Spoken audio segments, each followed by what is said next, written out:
Today, we are wading into some seriously tense territory.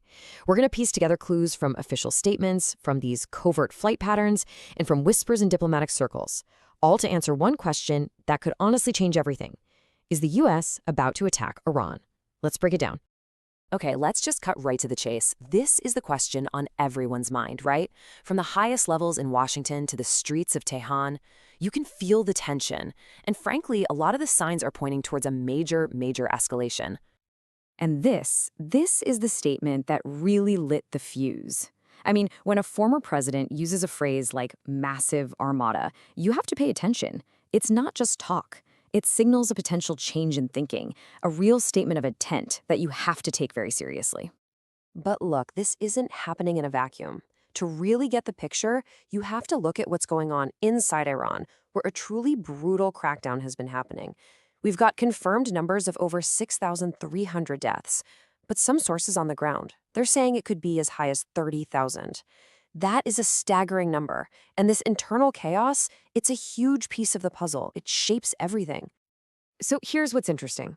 While the world was watching the protests, the official reason for a potential strike, well, it kind of shifted.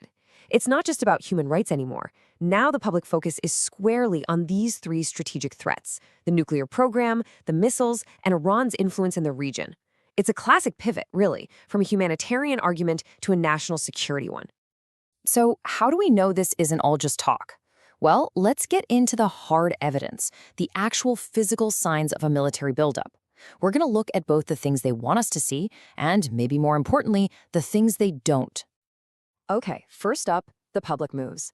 We've seen brand new air defense systems pop up at the giant Al Udeid airbase in Qatar. We've seen F-15E fighter jets moved into Jordan. Now, these aren't offensive weapons. Think of them as defensive chess moves.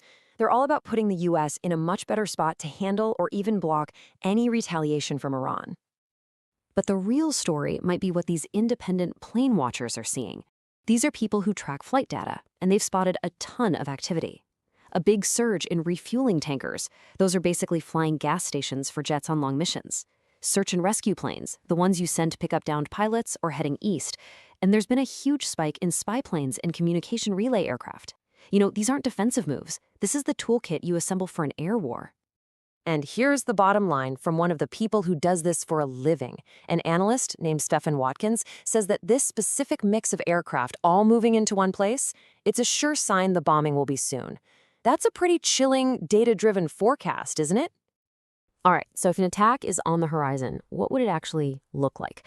Let's dig into the three main scenarios that, according to diplomats and Western officials, are likely on the table right now. So, what are the options? First, you've got symbolic strikes. This is like a limited punchback attack. The goal is to send a message, probably by hitting the Revolutionary Guard, which lets Trump claim a win without starting an all-out war. Then there's the most extreme option, regime topple. We're talking a massive, long-term bombing campaign designed to kill Iran's top leaders. And finally, there's a kind of middle path, the hybrid operation. This would be more like surgical strikes to take out key leaders and then trying to negotiate with whoever's left. As you can imagine, every single one of these paths is loaded with risk. But here's the catch, especially with those more aggressive options. America's own allies in Europe and the Middle East, they just don't think a full regime topple plan would even work. And this is huge. Key players like Saudi Arabia and the UAE have apparently said no, they will not allow their airspace to be used for an attack. And why? Because they're absolutely terrified of being caught in the middle of a massive regional war right on their own doorstep. Okay, so with all this talk of war, is there a way out?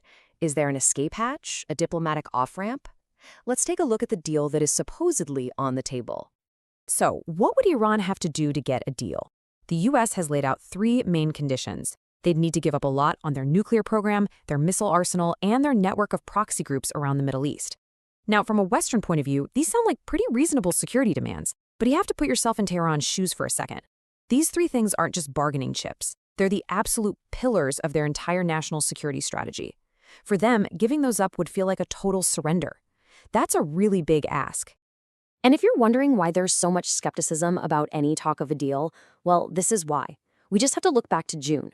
The former president gives a public 2-week deadline for Iran to negotiate. And what happens? Just 3 days later, American bombs are falling. That history, it just hangs over everything. So that's where we're left. When recent history shows you that an offer to talk can be followed by bombs just days later, you have to ask, is negotiation even a real possibility here? Or is all this talk just the prelude to the storm? That's the question that's hanging over all of this.